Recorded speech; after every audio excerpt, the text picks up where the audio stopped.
Now, some of you may ask, what's an elixir? Well, elixirs historically were medicinal potions that people came up with that were regarded as remedies to cure different ailments and illnesses.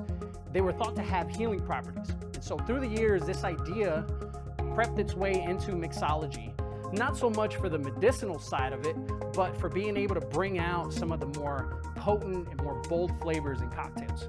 Elixirs for us show up as creative cocktails that we use with house-made infusions, house-made syrups, special blends that help to bring balance, depth, and complexity to our cocktails.